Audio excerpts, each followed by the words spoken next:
बहुत समय पहले एक गांव के पास एक पुरानी हवेली थी। यह हवेली बहुत दिनों से बंद पड़ी थी और वहां जाने की किसी की हिम्मत नहीं होती थी। लोग कहते थे कि वह हवेली एक चुड़ैल के बसेरे जैसी है जो रात के अंधेरे में बाहर निकलती थी।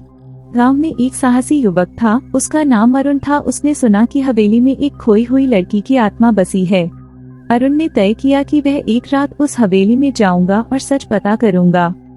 रात को जब चांद की रोशनी मंद हो रही थी, अरुण ने हवेली की ओर रुख किया। हवेली के पास पहुंचते ही उसे वहां कुछ अजीब आवाजें सुनाई देने लगी।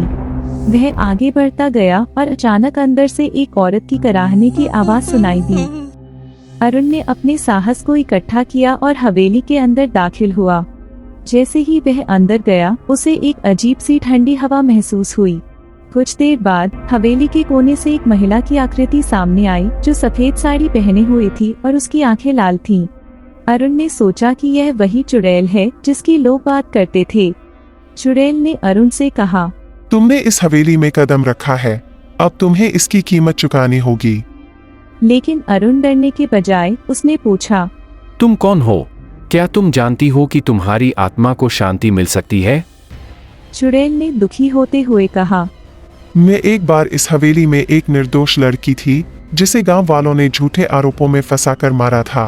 मेरी आत्मा को शांति नहीं मिल सकी।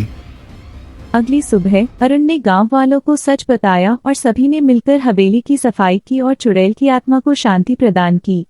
उसके बाद से हवेली में कोई अजीब घटना नहीं घटी और चुड़ैल की आत्मा शांति से विदा हो गई। इस कहानी से यह सीखने को मिलता है कि कभी भी किसी पर बिना सोचे समझे आरोप नहीं लगाना चाहिए, क्योंकि इससे न केवल किसी की जिंदगी बर्बाद होती है बल्कि उसकी आत्मा को भी शांति नहीं मिलती।